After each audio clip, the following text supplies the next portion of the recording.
Ada banyak orang-orang yang menerima hukuman mati ya. Ada Saddam Hussein, ada siapa lagi? Ada banyak lah. Kita kasih contoh misalnya Saddam Hussein aja. Saddam Hussein digantung, setelah itu jenazahnya dikirimkan ke keluarganya dan dimakamkan. Pertanyaan saya begini. Ini kita berpikir logis ya. Tolong Anda pakai nalar Anda. Kalau Saddam Hussein dihukum gantung, lalu mati, lalu tiba-tiba 3 hari kemudian nongol Saddam Hussein di TV, teori apa yang akan muncul di tengah-tengah masyarakat? Coba jelaskan kepada saya. Pendapat gitu ya? Ya, pasti akan muncul 3 pendapat. Para saintis, Bang, itu membuktikan teori asal-usul kehidupan dari situ. Jadi mereka percaya bahwa kehidupan itu tidak sungguh-sungguh berasal dari bumi. Para ahli mengatakan bukan dari bumi. Jadi dia jatuh ke bumi, ya, kemudian dia menimbulkan percikan listrik, dan percikan listrik itu menghasilkan asam nukleat, membentuk protein dan seterusnya akhirnya membentuk makhluk hidup. Nah, kita nggak pernah tahu, Bang, bagaimana nanti manusia-manusia yang ada dalam kubur bisa dibangkitkan. Kita nggak tahu. Begitu minim pengetahuan kita. Saya kasih contoh nyata ya, contoh nyata. Misalnya kata-kata hurin ain, tahu hurin ain? Yang dikatakan gadis bidadari bermata jeli. Iya, ain itu mata ya. Iya, hurin ain. Ainun Ya, itu mata. hurun ain. Ainun. Jadi sebenarnya itu kalau diperiksa, Bang, aslinya itu bukan itu artinya itu anggur. Makanya ada satu buku yang sangat bagus sekali, namanya itu The Syrio-Aramaic Reading of Quran. Jadi itu merekonstruksi Al-Quran untuk memulangkan kepada bahasa sebenarnya. Karena orang-orang telah membuatnya ke dalam bahasa Arab. Makanya ada ayat Quran berkata, dalam surat Yusuf ayat kedua dikatakan, kami turunkan Quran dalam bahasa Arab supaya kamu paham. Nah, itu membuktikan bahwa Quran itu sudah diedit jadi bahasa Arab. Tadinya bukan bahasa Arab. Apakah Anda setuju tadi bahwa tanda-tanda orang-orang yang mengikuti Nabi itu adalah ada bekas hitam-hitam di sininya? Itu bukan maknanya ke sana sebenarnya. Ada tafsirnya itu. Di wajahnya terdapat tanda bekas sujud, betul nggak? Ya, itu tanda bekas sujud bukan diartikan dicentolin begini. Itu kan ada tafsirannya. Coba sekarang saya tanya. Di wajahnya, oke, yang dimaksud wajah ini betul? Kalau begitu Bang, cara berpikirnya dulu, Bang Edis, main dicentolin aja begini. Tenang. Ya, siap. Sebentar. Siap, Komandan. Siap. Yang dimaksud wajah itu adalah ini. Setuju atau tidak? Iya, wajah ini ya. Oke. Pak, di dalam surat Al-Fat 29, orang-orang yang bersama-sama dengan Muhammad, yang mengerjakan amal soleh, ya, mereka pada wajahnya terdapat bekas apa? Bekas sujud. Bekas sujud. Coba pertanyaan saya kepada Anda, saya balikan dulu lagi kamera saya. Saya tanya kepada Anda, ini yang digambar ini, sebentar. Yang digambar ini bekas apa? Bekas sujud. Bekas sujud. Ini bekas apa? Ya sama, bekas sujud. Nih, ini bekas apa? Iya sama semua. Nah, makanya saya bilang inilah tanda-tanda orang yang seperti yang disebutkan dalam Al-Fat. Coba dekatin kening Anda. Sebentar, Anda dekatin ke layar. Ada nggak bekas sujudnya? Coba kita periksa. Sebentar. Saya pakai sejadah. Mulus. Anda tidak ada tanda bekas sujud. Berarti Anda tidak termasuk orang-orang yang dimaksudkan di dalam Al-Quran. Gampang kan? Simple. Silakan. Apa tanggapan Anda? Bang Edis, bisa nggak aku mengajukan pertanyaan, Bang Edis? Apa itu? Pertanyaan apa? Kan Bang Edis ini wawasannya luas ya, bisa dibilang begitu. Pengetahuannya retorika dan apa namanya tuh logis lah cara berpikirnya kan. sekarang saya mau bertanya Bang Edis, kalau bisa dijawab ya. Kalau Silakan. penjelasannya, menurut Bang Edis, menurut keyakinan Bang Edis, betulkah keyakinan Bang Edis itu Nabi Adam itu manusia pertama? Adam itu manusia pertama. Ya, baiklah. Kalau kita berbicara dalam Alkitab, dalam Injil, ya. Ya. Terus lanjut pertanyaan itu, Adam itu memiliki anak berapa? Istri berapa? Banyak. Anak banyak, istrinya hanya satu. Yang saya tahu Kain dan Habel. Ya, tapi disebutkan juga di ayat-ayat berikutnya itu ia memperanakkan anak laki-laki dan perempuan. Maka pertanyaan Anda, Kain ini mendapat istri dari mana kan itu? Ya. Oke, baiklah. Itu sendiri memang sudah pertanyaan lawas ya. Jadi memang pertanyaannya, Alkitab sekalipun menceritakan yang demikian bukan berarti di tempat lain itu menjadi tidak ada. Jadi ada dua jawaban. Gitu. Yang pertama itu tentu dari anak-anaknya Adam lagi yang perempuan. Yang kedua mungkin ada manusia-manusia lain ada di situ tetapi tidak diceritakan dalam Alkitab. Itu jawabannya. Iya, jadi berarti kalau dari kisah ini seolah-olah bahwa ada manusia di sana sudah banyak karena dia memperistrikan di kota Not itu. Iya, makanya itu kemungkinan-kemungkinan itu juga tetap ada. Artinya, apa yang tertulis dalam Alkitab itu bukan berarti tidak atau menafikan adanya sesuatu yang lain begitu. Tetapi yang Berarti Alkitab kalau tulis begitu adalah batal dong argumen keyakinannya bahwa Adam manusia pertama batal. begini, karena Adam di situ dikatakan umurnya itu sampai berapa itu? 900 atau 1000 itu. Jadi Adam itu dikatakan dalam Alkitab ia memperanakkan anak laki-laki dan perempuan. Banyak itu anak-anaknya. Jadi jawaban saya itu ada dua. Kemungkinan yang pertama bahwa Kain itu menikah dengan saudara perempuannya karena pada waktu itu belum ada manusia. Dan kemungkinan yang kedua, mungkin saja ada manusia-manusia di dalam Alkitab yang lain tetapi tidak dicatat. Mungkin itu bisa saja manusia-manusia purba, manusia-manusia yang rasnya berbeda. Nah, karena Adam di sini yang dimaksud Adam di sini adalah manusia yang segambar dan serupa dengan Elohim, dengan Tuhan. Segambar dan serupa di sini bukan maksudnya itu Tuhan, bukan, tapi merepresentasikan Tuhan. Nah, bisa saja yang dimaksud dalam Alkitab ini bahwa Adam yang dimaksud ini adalah manusia yang modern atau manusia yang beradab, Homo sapiens. Nah, bisa saja Tuhan menciptakan manusia-manusia lain juga, tetapi dia yang bukan Homo sapiens. Begitu. Karena kalau kita belajar tentang sejarah manusia, kita belajar evolusi, belajar dan lain sebagainya, jenis-jenis manusia itu banyak.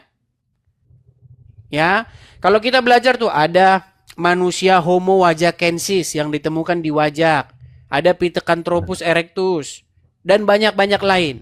Begitu. Ada manusia yang berjalan tegak, berjalan bungkuk dan lain sebagainya. Kita semua itu masih menjadi misteri yang sampai hari ini masih belum bisa terjawab. Tapi itu tidak mempengaruhi. Oke, saya sudah paham, Bang. Ya. Itu tidak membuktikan Islam jadi benar begitu loh. Kalau kita merujuk kepada Al-Quran tambah pusing lagi. Oke, coba kita kira-kira siap. Sekarang kita merujuk kepada Quran. Begini. Di dalam Al-Quran Tidak dikatakan, tidak dijelaskan Adam di dalam Al-Quran, cuma khalifah saja. Oke. Sekarang saya tanya. Di Injil aja yang paling lengkap, di Injil paling lengkap. Lebih lengkap dalam Alkitab kan? Iya, kalau soal Adam, penciptaan manusia pertama. Nah, kalau di Al-Quran cuma khalifah saja, dikatakan khalifah, seorang khalifah. Oke, baik. Pertanyaan saya, apakah dia menikah dengan yang kita sebut Hawa? Jadi sebenarnya banyak penafsiran sih Bang kalau soal manusia pertama ini. Bukan, kita nggak bahas manusia pertamanya. Ketika saya membaca Al-Quran, di dalam Al-Quran tersebut menjadi pertanyaan besar.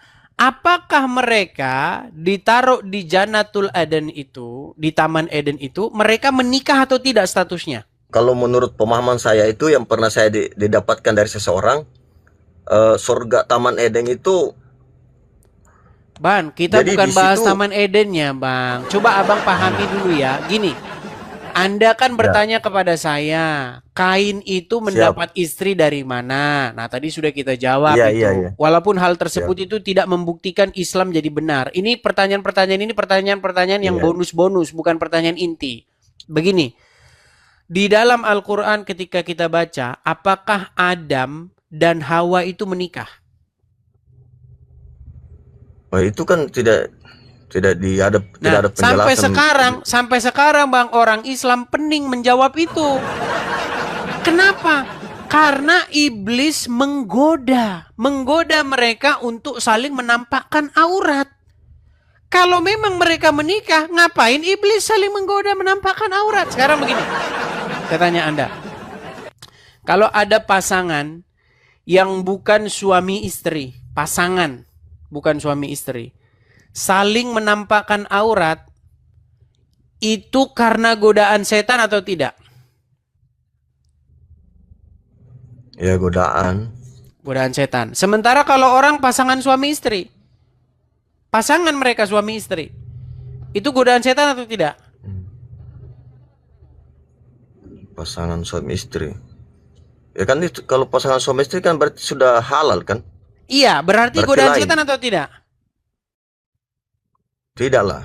Nah, pertanyaannya, ngapain iblis menggoda Adam dan Hawa di dalam Al-Quran untuk saling menampakkan aurat kalau mereka bukan pasangan suami istri? Kan ada itu ayatnya. Dan ingatlah ketika iblis menggoda ibu bapakmu di surga dengan mencoba membuat mereka saling menampakkan aurat. Coba. Pusing nggak itu? Gimana? Nah, makanya sampai sekarang itu belum ada jawaban, Bang. Serba bingung, serba pusing. Oke, Satu lagi gitu, Bang, pertanyaan. Silakan. Kalau menurut Bang Edis itu, Nabi Yunus itu waktu tertelang di dalam perut ikan 3 hari itu 3 malam, apakah Nabi Yunus itu meninggal di dalam perut ikan? Baik, itu juga jawabannya juga termasuk debatable ya. Kalau kita membaca di dalam Alkitab dikatakan Yunus itu berdoa. Tapi kita nggak tahu apakah berdoanya itu dia itu di hari pertama atau hari ketiga, kita tidak tahu. Tapi kemungkinan terbesarnya dia hidup. Karena tidak dikata. Tapi kalau kita mau belajar secara medis atau ilmu sains, bagaimana mungkin dia bisa hidup di dalam perut ikan itu? Sementara dalam perut ikan kan yang ada asam untuk menghancurkan makanan kan gitu. Seperti itu. Jadi jawabannya itu juga masih debatable. Cuma kan Saya tahu cuma kan Anda ingin dalam, merujuk. ya seperti Bang Saya Edis tahu bilang itu Anda lagi ingin berdoa merujuk kan? kepada perkataan. Baik, saya tahu Anda ingin merujuk kepada perkataan Yesus bahwa kepada mereka tidak akan diberikan suatu tanda selain daripada tanda Yunus. Seperti Yunus 3 hari 3 malam di Betul. dalam perut ikan, demikianlah anak manusia akan berada 3 hari dan 3 malam dalam perut bumi. Kan itu yang mau Anda tanyakan. Iya, iya. Ya, sebenarnya Artinya kalau kita mengarah, iya betul ya. di situ itu bukan merujuk kepada mati atau tidaknya. Di situ merujuk kepada tanda 3 hari 3 malam dalam perut bumi. Begitu. Kalau seperti itu ya, kalau kita mau berpikir langsung letterlek ya, kenapa harus anu juga? Jadi kita itu kalau membaca Alkitab harus membaca dalam satu konteks penuh, nggak boleh memaksakan. Ini argumen-argumen ini dari Zakir Naik, saya sudah baca semuanya argumen-argumennya. Dan itu tidak membuktikan apa-apa, seperti itu. Silakan, ada pertanyaan lain? Saya tidak merujuk ke Zakir Naik ini, dari kami sendiri belajar, dari teman-teman sendiri. Iya bang, tapi bang, masalahnya itu ada dalam Al-Quran sendiri bang. Kalau misalnya yang disalibkan itu bukan Nabi Isa, lantas siapa? Ya, ya memang Nabi Isa yang disalib. Nah, Anda sendiri bilang Nabi Isa. Tetapi Tapi- umat Enggak, sebagian besar memang umat Islam mengatakan itu diganti sama orang lain. Sesuai dengan merujuk ke surah An-Nisa ayat 57 kan? Itu Nah, kan? menurut Anda tetap Nabi Isa yang disalibkan? Iya, tetapi Al-Quran mengatakan sesungguhnya mereka tidak menyalibnya kan begitu ya? Nah iya, Melainkan tapi melainkan diserupakan. Sesungguhnya disalib adalah tidak disalib dan disalib adalah tidak disalib. Sesungguhnya disalib itu adalah tidak dan tidak itu adalah. Jadi gini, Makanya jadi bang itu serba ada pusing penafsiran. bang, serba pusing. Jadi ada penafsiran Mbak Medis, ada Bang, penafsiran ya. coba sekarang saya tanya, menurut Anda yang disalibkan siapa? Nabi Isa. Oke, tetapi menurut ayat Al-Quran sesungguhnya dia tidak disalib. Jadi gimana? Disalib adalah tidak, tidak adalah disalib. Disalib adalah tidak. Iya, makanya saya jadi mau jelaskan. pusing bang, membaca kitab Anda Makanya itu saya mau membuat jelaskan. pusing dan ingin muntah.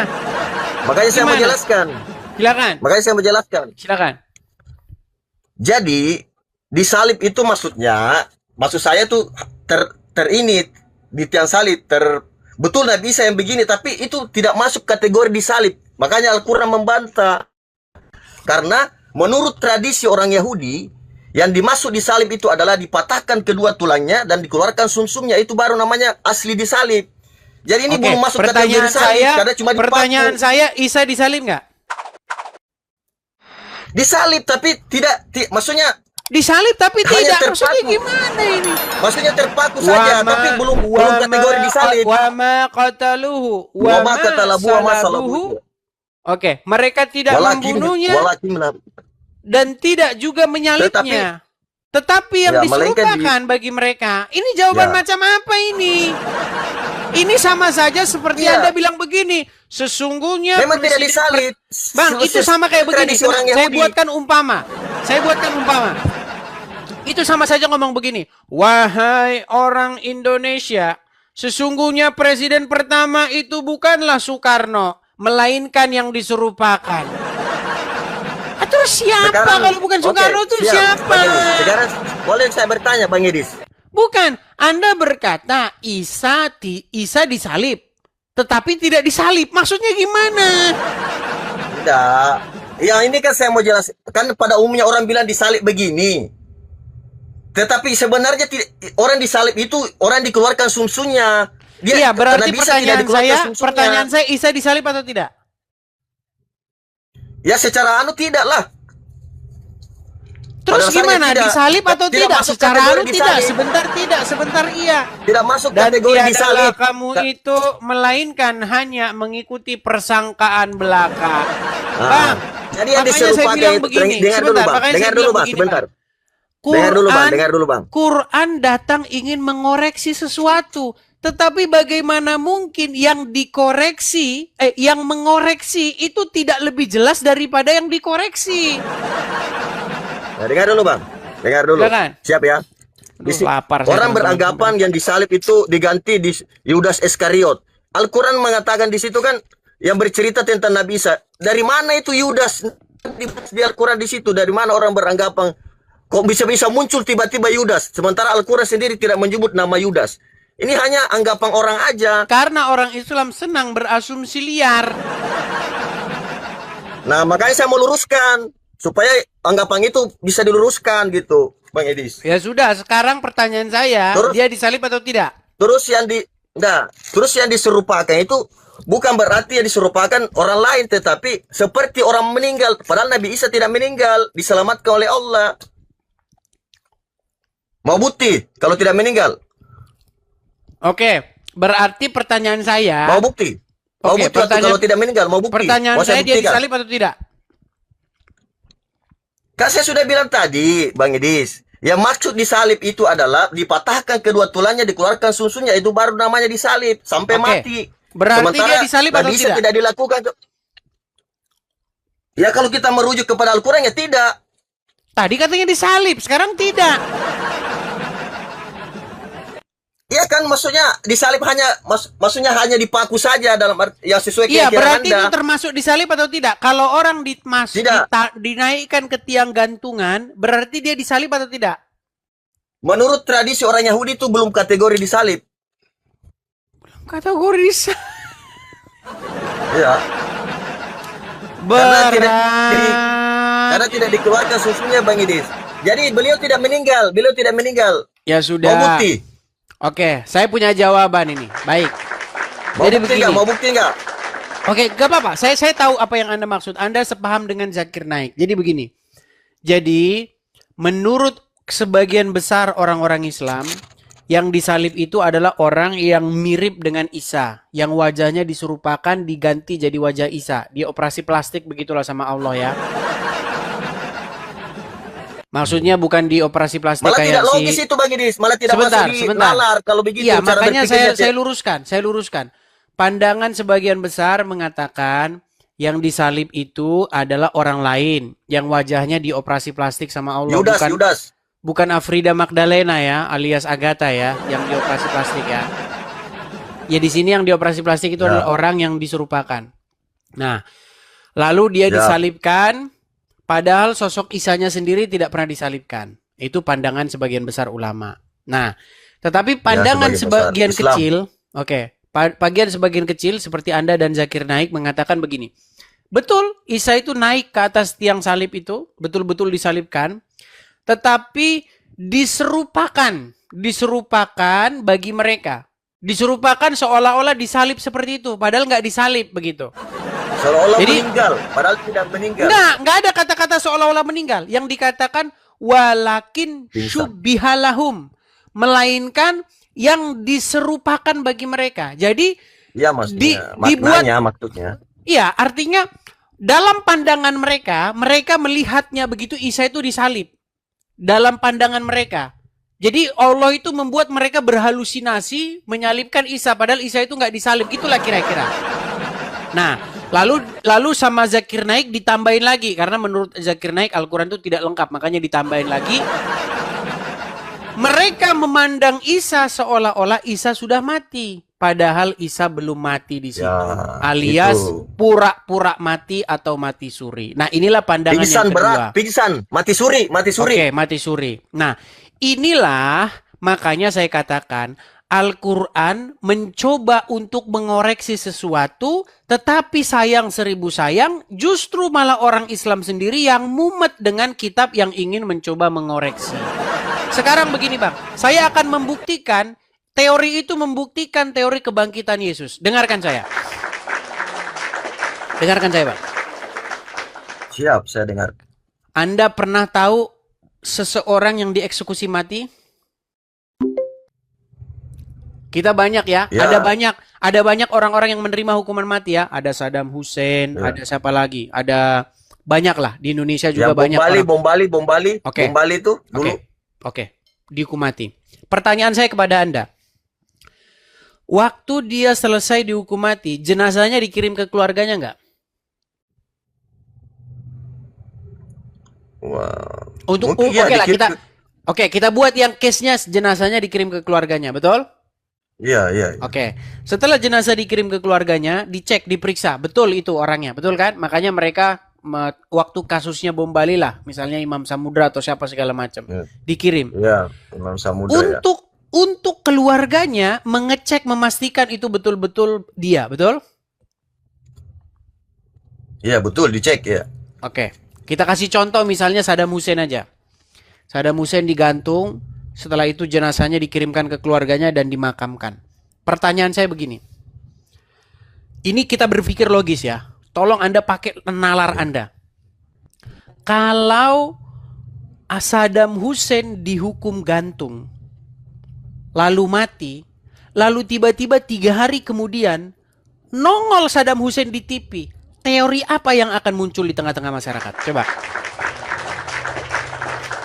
Coba jelaskan kepada saya. Pendapat gitu ya? Ya, pasti akan muncul 3 pendapat. Coba. Ya, pendapat yang pertama. Bisa tidak. Pendapat yang pertama. Bisa tidak digantungkah atau gimana ya? Ya, pendapat yang pertama begini. pendapat pertama pasti akan berpikir begini, oh kemarin yang dieksekusi di lapangan itu orang mirip Saddam Hussein. Ini latar belakang munculnya teori orang Islam. Munculnya dari sini.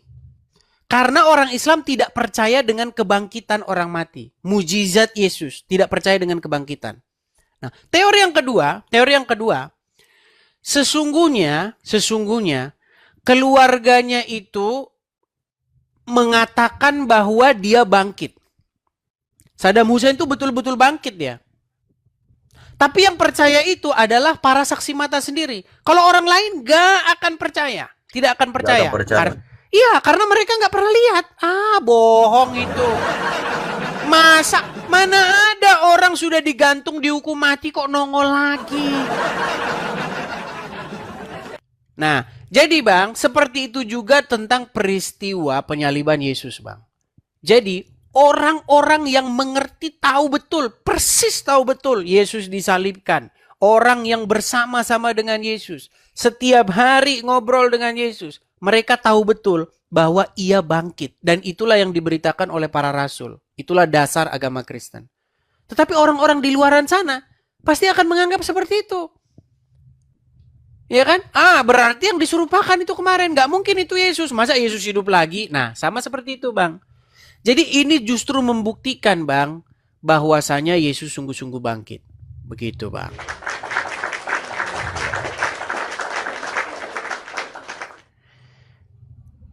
Ya kita logis aja Bang. Terus ya kalau kan? Di atas itu masih makan roti gak? Seperti waktu dia hidup di dunia. Kalau di atas langit. Baik. Pertanyaan yang bagus Bang. Bagaimana dengan tubuh kebangkitan? Dijelaskan di dalam Alkitab bahwa tubuh kebangkitan itu adalah tubuh yang baru. Ya, misteri. Sebagaimana misterinya bagaimana ada seekor tanaman muncul, sebuah tanaman muncul dari dalam tanah. Kita nggak pernah tahu itu. Bagaimana prosesnya? Tiba-tiba aja kok keluar tanaman dari situ. Ya kan? Sama seperti biji Bang. Ketika biji itu mati, lalu dia masuk ke dalam tanaman, ya kan? Lalu biji itu tiba-tiba bergerak, dia menjadi pohon, ya. Kalau Tuhan saja sanggup melakukan hal yang ajaib seperti itu, coba Abang anu rumput, ya kan? Cabut rumput itu sampai akar-akarnya, tiba-tiba keluar lagi tanaman dari situ, ya kan? Kita nggak tahu persis itu gimana ceritanya, itu pokoknya perbuatan Tuhan yang ajaib. Nah, seperti itu juga bagaimana nanti orang mati akan dibangkitkan dengan tubuh yang baru. Nah, bagaimana tubuh yang baru ini kita semuanya tidak pernah tahu. Yang jelas tubuh yang baru ini dia bisa makan tetapi dia tidak perlu makanan untuk hidup. Bukan seperti kita Bang. Kalau kita perlu makan untuk hidup, tetapi tubuh yang baru tersebut dia tidak perlu makan untuk hidup tetapi dia bisa makan. Seperti itu. Bagaimana? Itulah misterinya. Itulah keajaibannya. Kita nggak pernah tahu Bang. Bagaimana biji yang jatuh ke tanah, dia sudah mati tetapi dia bisa hidup. Seperti juga orang yang sudah mati di dalam kubur akan dibangkitkan oleh Tuhan. Entah apa nanti, ya bagaimana entah nanti di akhir zaman Tuhan menjatuhkan zat tertentu ke bumi, buar begitu sehingga hidup. Kita nggak tahu Bang. Ya. Tapi semua itu bisa dijelaskan dengan cara sains. Para saintis Bang, itu membuktikan teori asal-usul kehidupan dari situ. Jadi mereka percaya bahwa kehidupan itu tidak sungguh-sungguh berasal dari bumi. Kehidupan itu berasal dari satu energi lain yang jatuh ke bumi dan dia memunculkan suatu kekuatan energi yang merangsang asam nukleat itu untuk hidup. Itu teori terbentuknya asal-usul kehidupan di bumi. Kalau saya pernah dengar itu namanya Big Bang. Bukan Big Bang. Big Bang itu teori terbentuknya alam semesta dari satu ledakan yang besar, begitu. Nah, bagaimana di bumi ini bisa ada kehidupan? Teorinya seperti itu mereka mengatakan. Jadi ada gelombang listrik dulu pertama. Jadi ada listrik dulu. Listrik ini dari mana datangnya? Dari para ahli mengatakan bukan dari bumi. Jadi dia jatuh ke bumi, Ya, kemudian dia menimbulkan percikan listrik, dan percikan listrik itu menghasilkan asam nukleat, membentuk protein dan seterusnya akhirnya membentuk makhluk hidup. Nah, kita nggak pernah tahu, Bang, bagaimana nanti manusia-manusia yang ada dalam kubur bisa dibangkitkan, kita nggak tahu. Begitu minim pengetahuan kita. Yang jelas kalau kayak kami percaya seperti itu, Bang. Iya, itu kan kalau Itu kalau kan ada kalau kita mau mencocokkan pengetahuan dengan agama ya, karena saya senang karena menurut saya sains dengan agama itu sesuatu yang bisa berjalan bersama-sama. betul. Terus rasional juga ya. Ya, kita harus merasionalkan, Bang, sesuatu. Sesuatu itu harus kita jelaskan. Seperti bagaimana Musa membelah laut Teberau. Ya kan? Nah, kalau kita baca Al-Quran, Bang, ya seperti kayak nggak jelas. Nggak jelas kalau kita membaca Al-Quran. Tiba-tiba Musa memukulkan tongkatnya, tiba-tiba terbelah. Tapi kalau dalam Alkitab, Bang, dijelasin, Bang. Jadi pada waktu itu ada angin timur yang sangat keras. Jadi anginnya begitu keras sekali sehingga membelah laut itu. Nah, bagi teman-teman mungkin orang-orang pelayaran dan lain sebagainya, fenomena seperti ini terjadi juga. Begitu. Bagaimana ada sebuah angin yang besar membentuk tornado sehingga air laut itu bisa sampai terbang ke atas. Ada juga metode-metode seperti itu masih terjadi. Begitu. Artinya tidak bertentangan dengan hukum alam ya, Iya, begitu. tidak bertentangan dengan hukum alam. Begitu. Selaras ya. Ya, seperti itu, Bang. Artinya kita bisa menjelaskan sesuatu tersebut memang scientific seperti itu. Oke? Hanya itu, Bang? Ya, kalau bisa saya sedikit menyampaikan, Bang, kalau bisa dikasih waktu sebentar. Ya kan terkadang wajah Islam ini di mata dunia itu kan sangat buruk sekali ya, karena dengan mungkin adanya teroris apa itu, atau salah pemahaman tentang jihad. Padahal sebenarnya kalau kita kaji bagus-bagus Al-Quran itu kan tidak ada sama sekali itu memerintahkan Al-Quran tentang membunuh orang itu gitu. Jadi itu baik, aja Bang, sih, saya punya satu teori khusus. Makanya begini, Bang. Ada satu teori dan saya mempercayai dengan teori ini, Bang. Dulu, Bang, Al-Quran itu sebenarnya adalah keryana. Jadi makanya kalau kita tanya sama ulama, Ustadz, apa arti Al-Quran? Ulama itu berbeda pendapat, Bang. Ada yang mengatakan Quran itu artinya bacaan. Ada yang mengatakan Quran itu artinya pengumpulan. Ada yang artinya Quran itu sebuah nama. Nama aja seperti Injil, Taurat gitu. Kayak semacam nama begitu. Nama suatu kitab. Jadi ulama nggak punya jawaban, Bang. Sebenarnya jawabannya Quran itu berasal dari bahasa Aram. Bahasa Aramaik. Namanya itu keryana. Yang artinya adalah liturgis. Bacaan-bacaan pada waktu diadakannya kebaktian. Begitu, Bang. Makanya di dalam Al-Quran ada banyak kosakata-kosakata yang tidak diketahui oleh orang Islam sendiri. Seperti alif, lam, mim. Banyak kata-kata begitu. Nah, ketika dicek, sebenarnya itu bunyi-bunyi dalam bahasa Aram. Bahasa Syria. Nah, lalu orang-orang Islam menerjemahkannya ke dalam bahasa Arab. Tetapi ketika diterjemahkan ke dalam bahasa Arab, artinya menjadi berubah. Saya kasih contoh nyata ya, contoh nyata. Misalnya kata-kata hurin ain. Tahu hurin ain? Yang dikatakan gadis bidadari bermata jeli. Iya, ain itu mata ya. Iya, hurin ain. Ainun ya, itu mata, ainun. Jadi sebenarnya itu kalau diperiksa, Bang, aslinya itu bukan itu artinya itu anggur. Makanya ada satu buku yang sangat bagus sekali, namanya itu The Syrio-Aramaic Reading of Quran. Jadi itu merekonstruksi Al-Quran untuk memulangkan kepada bahasa sebenarnya. Karena orang-orang telah membuatnya ke dalam bahasa Arab. Makanya ada ayat Quran berkata, dalam surat Yusuf ayat kedua dikatakan, kami turunkan Quran dalam bahasa Arab supaya kamu paham. Nah, itu membuktikan bahwa Quran itu sudah diedit jadi bahasa Arab. Tadinya bukan bahasa Arab. Makanya ada kata-kata, kami turunkan Quran dalam bahasa Arab. Nah, kata-kata dalam bahasa Arab membuktikan tadinya bukan bahasa Arab. Saya kasih contoh sederhana dalam kehidupan sehari-hari, Bang. Gini, Bang. Saya beri kamu Harry Potter dalam bahasa Indonesia supaya kamu memahaminya. Kenapa saya katakan Harry Potter dalam bahasa Indonesia? Karena tadinya bukan bahasa Indonesia dia. Iya. Anda pernah baca koran? Pernah nggak koran itu ngomong, koran ini ditulis dalam bahasa Indonesia supaya kamu memahaminya? Pernah nggak? Nggak pernah ada. Ngapain dia capek-capek ngomong begitu? Contoh, ketika kita membaca Injil, nggak ada Injil itu dikatakan, Injil ini saya tulis dalam bahasa Yunani supaya kamu paham. Nggak ada. Atau Anda pernah nggak ngomong sama orang tua Anda, Bu, saya ngomong pakai bahasa ini ya? Pernah nggak? Nggak pernah. Nah, kata-kata dalam bahasa ini, bahasa A, bahasa B, itu menunjukkan bahwa buku itu sudah diterjemahkan. Ketika Anda berangkat ke Gramedia, Anda akan melihat di situ Tafsir Ibnu Katsir dalam bahasa Indonesia, Tafsir Jalalain dalam bahasa Indonesia, Quran dalam bahasa Indonesia. Kata-kata dalam bahasa itu menunjukkan terjemahan.